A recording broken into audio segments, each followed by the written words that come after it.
Antes de qualquer coisa, quero desejar a cada um de vocês um dia muito mais que abençoado e repleto do amor do nosso Deus. E falar para vocês, gente, que o dia hoje na política já começou pegando fogo. Uma reviravolta tão grande que está acontecendo nos bastidores do STF, na verdade, nos três poderes, que, segundo informações que eu apurei, está um corre-corre danado.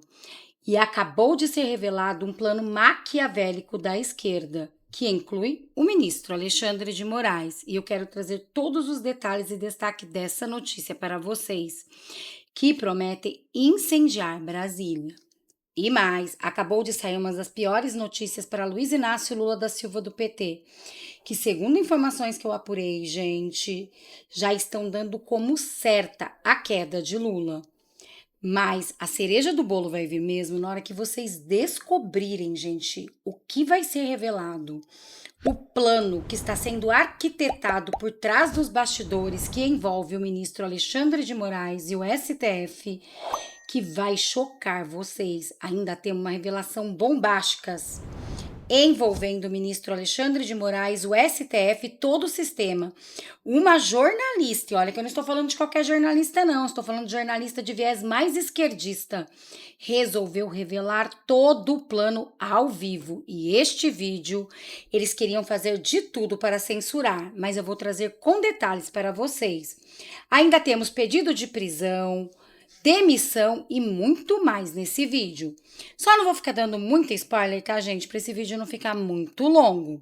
Só, por favor, não esquece de curtir, compartilhar, comentar, deixar o seu like e se inscrever no canal. E já vamos começar com o vídeo que eu preparei para vocês. Olha essa análise perfeita desse jornalista que já começa dizendo: eu não sou bolsonarista, mas escancara perfeitamente o que está acontecendo neste momento no nosso Brasil. E olhem o que ele disse. Eu ouvi uma discussão ontem da Globo News. Eu não me lembro quem citou esse fato que eu vou colocar, mas eu concordei com essa conclusão que alguém tirou lá. E você pode até achar que eu sou bolsonarista. Não sou. Não sou bolsonarista e nem lulista. Sou, acima de tudo, brasileiro. Quer saber? Não tenho cor partidária. Sou pela justiça e pela liberdade. O resto é conversa mole para boi dormir. O que acontece? Esse tal de Vocaro do Banco Master foi solto. Por que ele foi detido e colocado com uma tornozeleira eletrônica? Porque ele estava fugindo. Ele estava passando pela Polícia Federal, lá mostrando os documentos, o avião dele estava na pista esperando, né, todos os sinais de que ele estava fugindo. Todas as evidências de que ele estava fugindo. Então, ele foi preso e agora foi solto. O Bolsonaro não, andou quebrando lá, queimando com um instrumento que ele nem sabe usar, um ferro de soldar, o mecanismo lá da tornozeleira, nem cortou, nem nada. Quando ele conversa com uma pessoa, com a enfermeira, eu acho que foi lá, ou com a perita que falou, não estava bom. Não tinha nada preparado, não tinha a assessoria dele, não estava lá em massa, não tinha carro preparado, as balas não estavam prontas. Que prova se tem que o Bolsonaro ia fugir? O filho dele estava reunindo um grupo para rezar e aí ia começar uma baderna e aí ele ia começar, acha. O ministro acha. Não tem prova nenhuma para essa prisão por causa da tornozeleira. Não tem prova nenhuma, prova jurídica. O ministro acha. Olha, quando começam a prender gente que o ministro acha, e no caso é o Bolsonaro, sai da frente, viu? Ministro acha. Ministro não tem que achar, tem que obedecer à lei. Quer dizer, esse Volcaro do Banco Master está solto, e o Bolsonaro está. Compara os dois casos. O cara estava fugindo, está solto. O Bolsonaro não, eu acho que ele ia fugir. Eu acho. Não é assim que se espera que um tribunal superior haja. Tem que agir dentro da lei. Mas não tem lei, né, gente? A verdade é uma só. Todo mundo que se diz defensor da democracia, na verdade, é um ditador. Isso já acontecia lá em 1964 e agora está se repetindo no nosso Brasil. E olhem o que disse Flávio Bolsonaro, revelando todo o plano para o povo brasileiro em 2026. O escolhido de Deus. O que fez o senhor aceitar essa missão de nos representar? E quero dizer ao senhor que o Brasil inteiro está com o senhor. Acompanhei o senhor ontem. Respirei. Não, porque eu vim correndo. Mas eu quero vim correndo ali, quase que eu não consigo alcançar obrigado o senhor. pela pergunta aí. Eu também acho que o meu projeto aqui é um projeto que, se não fosse aí a vontade de Deus, não estava nem acontecendo. Então, por isso eu tenho tanta fé e tanta convicção que vai ser um projeto vitorioso, porque se não tivesse Deus, eu nem tentava, né? E como Deus usa o meu pai, eu espero que ele também tenha usado o meu pai para escolher o meu nome e esteja me usando para fazer a vontade dele aqui né, no Brasil. Só para finalizar, o senhor falou que cada um de nós representa um Bolsonaro na nossa última entrevista. Desculpa aí, tô meio ofegante, eu vim correndo. O senhor falou que cada um de nós representa um Bolsonaro. Qual a mensagem principal que o senhor tem para aqueles que estavam em dúvida de qual vai ser o resultado e estão com medo de Lula nas urnas? Obrigado a todos vocês que continuam acreditando, que continuam orando, principalmente pelo meu pai, aqui onde ele está, pelas pessoas que também estão numa situação parecida com a dele, com os perseguidos políticos que estão fora do Brasil. É Deus no comando 100%, e a gente sabe que o Brasil tem que ir para um caminho que não é o caminho que o PT está levando esse país. Então a mensagem é: não vamos desistir do Brasil, não vamos desistir do Brasil, e vai ter Bolsonaro nas urnas em 2026, se Deus quiser. Quando o Bolsonaro não deu essa entrevista, tudo que já estava focado para o caso do Banco Master continuou ainda mais. Agora, se Bolsonaro desse a entrevista, o que falaria somente no Brasil? A entrevista de Bolsonaro. E assim como eleger Flávio Bolsonaro, ele também não dá nessa entrevista. Ele foi extremamente estrategista. E segundo Alexandre Pitoli, ele deu, na verdade, um nó no sistema. E olhem o que ele disse. Cabo eleitoral na ativa. Porque tudo que os caras queriam, eles conseguiram até aqui. Essa turma que a casinha está caindo, né, tudo que eles queriam era isolar, era anular o presidente Bolsonaro. Aliás, era matar, né? O objetivo desde o início é matar o presidente Bolsonaro, todos sabem disso. Só que tirar o principal cabo eleitoral do jogo também era um compromisso, né? Veja, até tem um vídeo meu rodando aí nas redes sociais, quando eu falo da chantagem, né, que estava sendo feita, né, junto ao presidente Bolsonaro, e eu não tenho nenhum problema em dizer essa chantagem estava sendo realizada da seguinte forma: sai Tarcísio na cabeça de chapa para a presidência e o senhor coloca a sua esposa como vice. Nós tiramos imediatamente o senhor da prisão com o PL da dosimetria, a gente alteraria o PL da dosimetria, a gente tira o senhor da prisão imediatamente e o senhor então será o cabo eleitoral do sistema, atendendo Tarcísio Gomes de Freitas, que é o homem do sistema. O presidente Bolsonaro, corajosamente, como disse a carta lida pelo Flávio Bolsonaro e repercutida na imprensa ontem e aqui hoje na Auriverde, o presidente, contrariando a expectativa do sistema, que queria, repito, Tarcísio Gomes de Freitas para presidente, com Dona Michele Bolsonaro na vice-presidência, e queria o nosso capitão Jair Messias Bolsonaro, queria nosso Jair como o grande cabo eleitoral. Jair contraria tudo isso e diz o seguinte, no dia 5 de dezembro, hein? 5 de dezembro ele diz: não, o candidato é meu filho. Deu um nó na cabeça do sistema. O sistema, mas esse filho da mãe quer continuar preso? Porque a gente chantageou aqui dizendo para ele o seguinte: aceita Tarcísio como candidato, coloca sua mulher como vice, a gente te tira da cadeia e você vira cabo eleitoral de ambos, né? A mulher como vice e Tarcísio como homem do sistema. Caramba, ele quer continuar preso, esse filho da mãe? Foi isso que pensou o sistema quando o Bolsonaro, no dia 5, disse para o Flávio: vai você, meu filho. E tá aí. Então, sem o cabo eleitoral Jair Messias Bolsonaro, Flávio já se coloca nessa posição. Também tem outra questão que é importante analisar, Olavo. Estamos há 11 meses da eleição, um pouco menos, 10 meses e pouco da eleição, certo? Ok. Num movimento muito parecido com o ocorrido em 2022, só que com números diferentes. Em 2022, essas porcarias desses institutos de pesquisa queriam nos mostrar que Lula ia ganhar de qualquer jeito. Tanto é que ele ganhava em qualquer cenário, ganhava de qualquer jeito, ganhava de todo mundo. Era impossível bater Lula, né, ali durante o pleito de 2022, justamente para corroborar com toda a mentira que nos foi contada, inventada, sustentada, patrocinada no pleito. Ok. Só que e agora? Agora tem Lula já empatando, já perdendo, e agora? Então, os mesmos institutos que tiveram que contar mentira em 22 estão querendo contar outra história agora, Olavo? Muito bom, muito bom. O número é assustador. Bom, como vocês viram, o Bolsonaro foi extremamente estrategista e é o que disse Alexandre Pitoli. Estava tendo, na verdade, uma chantagem para ele aceitar Tarcísio de Freitas e Michele Bolsonaro. Mas Bolsonaro preferiu dar o nó no sistema, lutar contra todos para salvar o povo brasileiro, indicando seu filho. Isso realmente é o que se faz um presidente, ao contrário de Luiz Inácio Lula da Silva do PT. Prestem atenção neste vídeo que vai trazer Gustavo Gayer, porque com certeza esse vídeo vai ser apagado nas eleições. E olhem o que ele disse. Porque com certeza no ano que vem, ano eleitoral, esse vídeo será proibido e banido completamente da internet. Sabe por quê?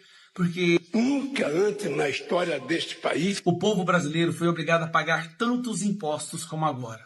Nunca antes na história deste país o custo de vida foi tão alto como é hoje. Nunca antes na história deste país o governo federal tinha conseguido fazer um rombo fiscal tão grande como esse. Nunca antes na história deste país as estatais brasileiras tinham dado um prejuízo tão grande quanto esse. Nunca antes na história deste país nós tivemos tantas famílias endividadas e com nome sujo como temos agora. Nunca antes na história deste país tivemos tantas empresas assim inadimplentes. Nunca antes na história deste país o presidente da República gastou tanto dinheiro com viagens internacionais sem trazer benefício nenhum para o nosso país. Ele e a Janja, é claro. Nunca antes na história deste país o Estado brasileiro arrancou tanto dinheiro do bolso do brasileiro trabalhador como hoje. Nunca antes na história deste país tivemos tantas decisões, negociações e decretos colocados em sigilo absoluto.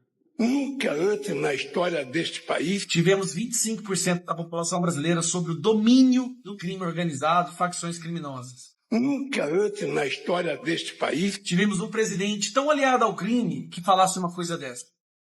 Os usuários são responsáveis pelos traficantes que são vítimas dos usuários também. Nunca antes na história deste país tanto dinheiro foi dado nas mãos dos artistas lacradores para defender o governo como na Lei Rouanet. Nunca antes na história deste país tivemos tantos moradores de rua como temos hoje. Nunca antes na história deste país foi gasto tanto dinheiro dos nossos impostos para fazer propaganda do governo, pagar influenciadores para defender o governo e esconder tudo isso que eu acabei de falar. Nunca antes na história deste país tivemos tantas pessoas dependentes do Estado como temos hoje. Esse é o resultado do governo Lula. Por isso eu digo que esse vídeo vai ser banido, porque nunca antes na história deste país tanta gente foi enganada por uma pessoa só. Verdade, né, gente? Quantas pessoas foram enganadas? Eu não levo essa culpa e sei que cada um de vocês também não.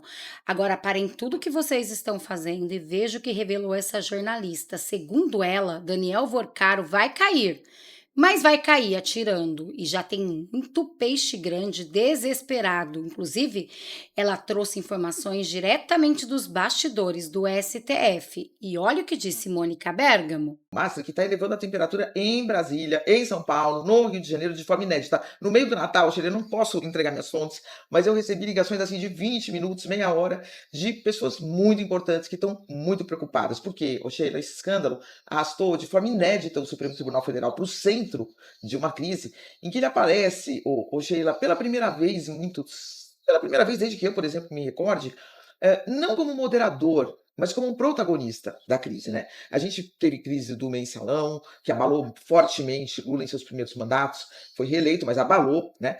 Depois a gente teve a crise da Lava Jato, mas o judiciário estava fora da crise, ele aparecia como moderador da crise, né?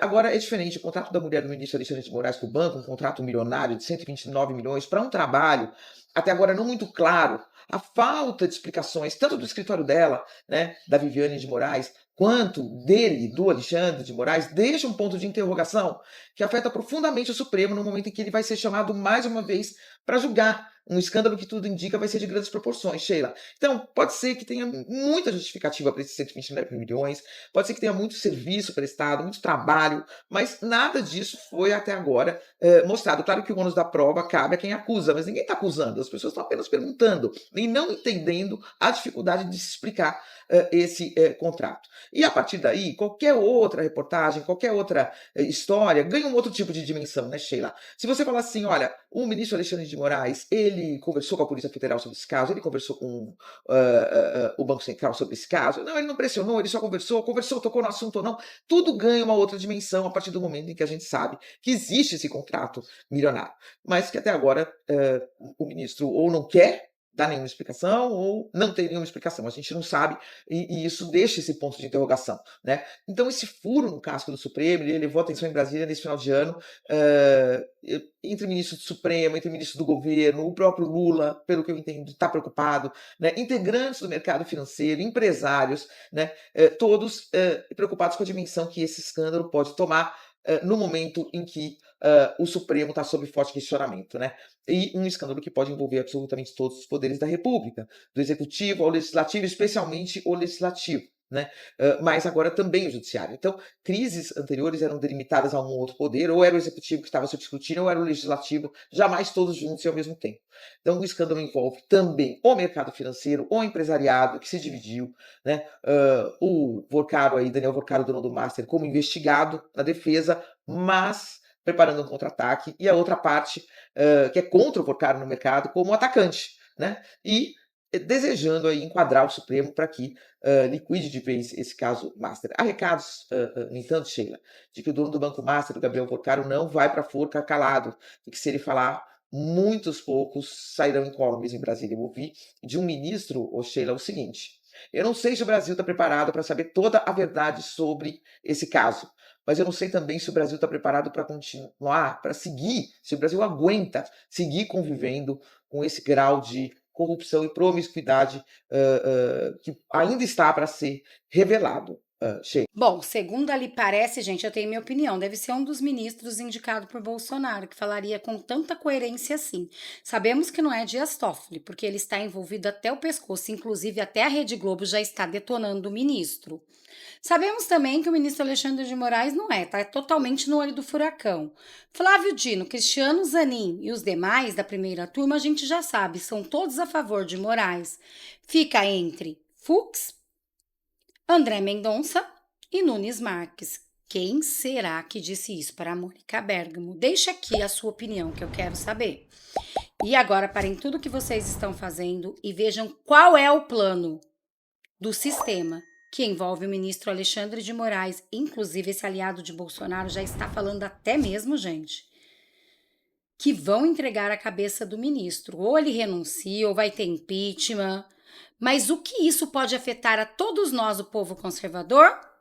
Calma que já eu explico. Mas antes, vejam esse vídeo. Falar aí da possibilidade da saída negociada para Xandão. Ela existe. Seria uma porta de saída para ele, uma porta honrosa, né? Porque ele poderia pedir o afastamento ou um impeachment também. De qualquer forma, seria a saída do ministro da Suprema Corte, da cadeira de ministro. Bom, isso está sendo desenrolado, evidentemente, dentro da corte. O seu afastamento antecipado, né? Porque ele só vai se aposentar daqui a não sei quantos anos.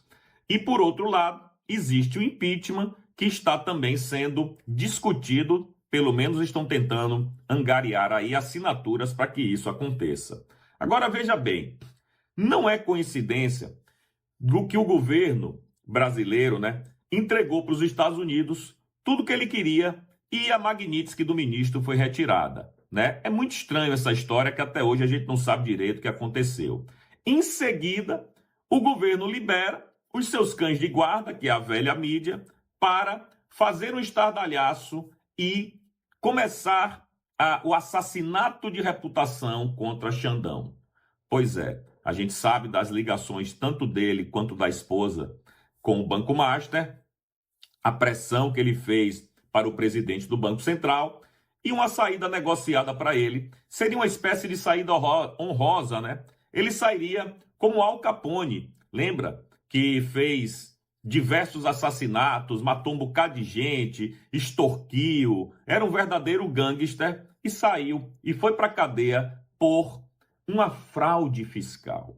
Não seria o caso do ministro, ele sairia com as benesses de ainda ter toda a sua grana e mais para frente a Suprema Corte esqueceria, daria um jeito de enterrar qualquer inquérito ou qualquer investigação contra o ministro mais para frente. Seria bom para todo mundo. O sistema se livra de quem queria se livrar, o acordo com os Estados Unidos é celebrado, é ratificado e o ministro multimilionário, sem poder, mas multimilionário, flanando aí por onde quer que ele queira, porque sem a Magnitsky ele pode viajar para onde der na telha. Então, seria uma espécie de acordo bom para todo mundo. O ministro sai, o governo ganha, o STF ganha, porque acaba o desgaste e tá bom para todos.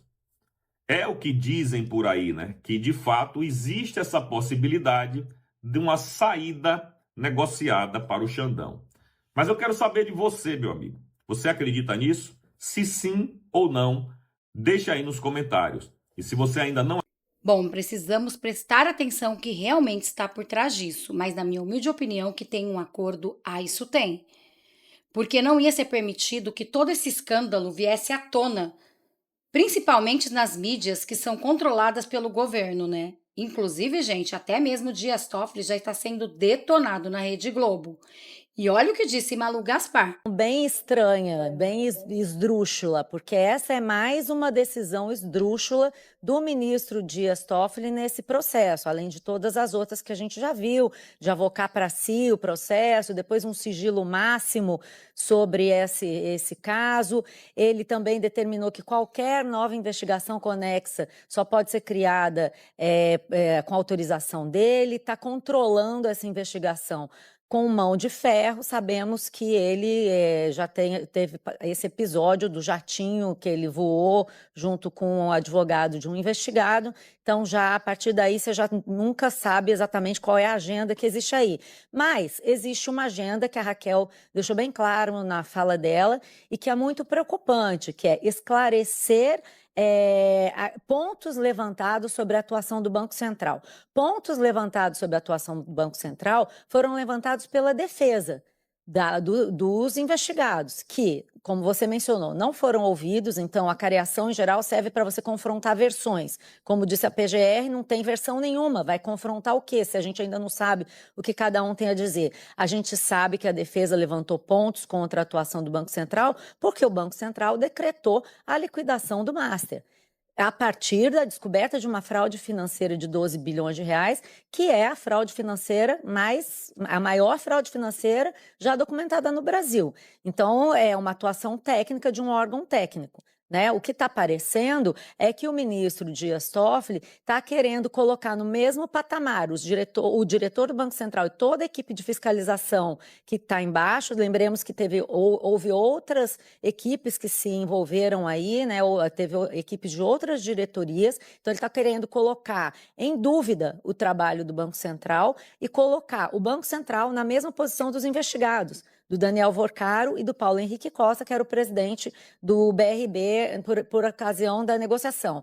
Então, isso é muito ruim, muito preocupante, porque parece, e acho que não tem como não falar isso, que é uma tentativa de intimidação dos técnicos do Banco Central. Está parecendo que a preocupação do ministro não é com a fraude financeira, e sim com o Daniel Vorcaro. Pois é, né, gente? Porque é o que foi falado ali, Mônica Bergamo já falou, que tem muita gente que vai cair. Já estão falando que a gente, tanto da direita, quanto da esquerda, quanto no Congresso, nos 3 poderes, que, olha, estão desesperados com esse caso do Banco Master. E sobre aquele acordo, gente, se vocês pensarem, Gilmar Mendes é totalmente a favor de Lula.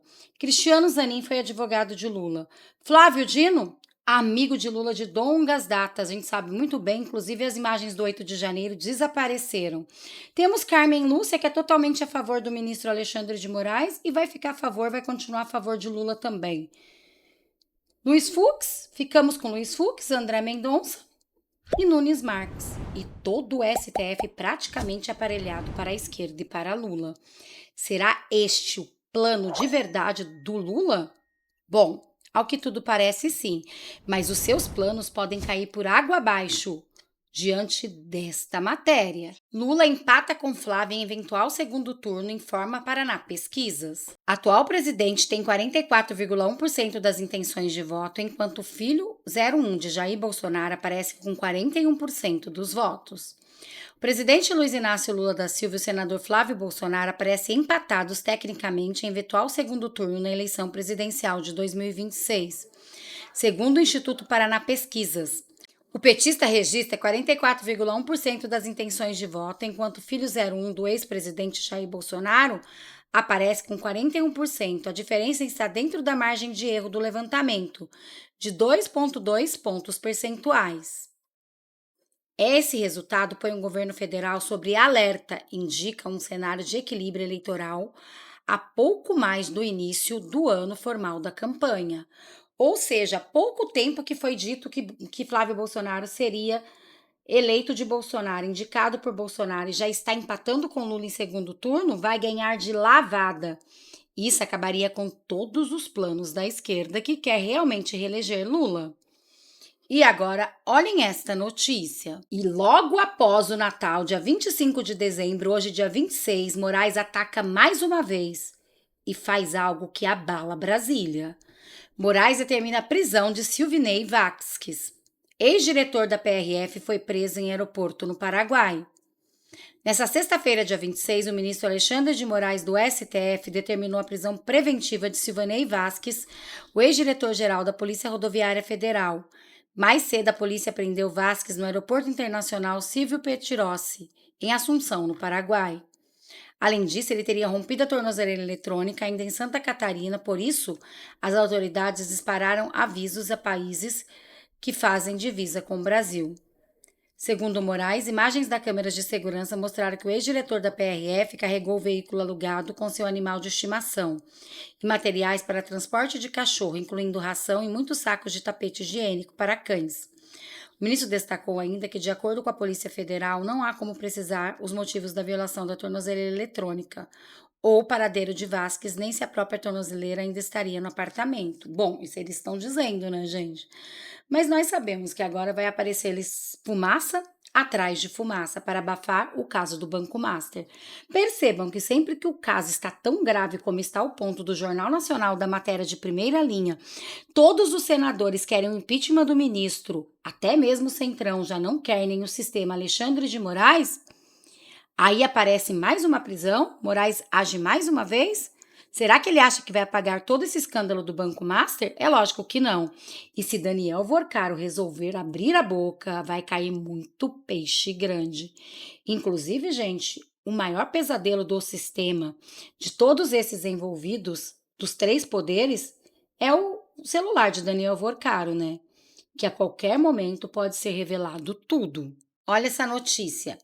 Em meio à crise, Lula demite diretores do BC. Petista ainda não anunciou os novos nomes que substituirão os dirigentes. O presidente Luiz Inácio Lula da Silva do PT exonerou os diretores do Banco Central, Diogo Abriguilen, da Política Econômica, e Renato Dias de Brito Gomes, da Organização do Sistema Financeiro. A medida foi publicada no Diário Oficial na quarta-feira, dia 24. Bom, gente, eu vou ficando por aqui para esse vídeo não ficar muito longo. Agradecendo a cada um de vocês, continuar pedindo a cada um de vocês com a sua religião, com a sua fé, com a sua crença. Vamos continuar em oração pelo nosso amado presidente Bolsonaro e pelo nosso Brasil. Temos que lembrar, gente, que eu sei, olhando aos olhos humanos, a gente não vê nada, mas pela fé, eu vejo sim Bolsonaro mudando a história do nosso Brasil, Bolsonaro elegível, e na cadeira de presidente. Mas se não for Bolsonaro, então que seja um Bolsonaro, que seja Flávio Bolsonaro, para mudar a história do nosso Brasil. Mas é só através do clamor e da fé. Muito obrigada a todos. Só não esquece de compartilhar. Também deixe o seu nome, de qual cidade vocês estão falando para a gente poder se conhecer um pouco melhor. Para quem não me conhece, eu me chamo Renata e moro no interior de São Paulo, Taubaté. Até nosso próximo vídeo.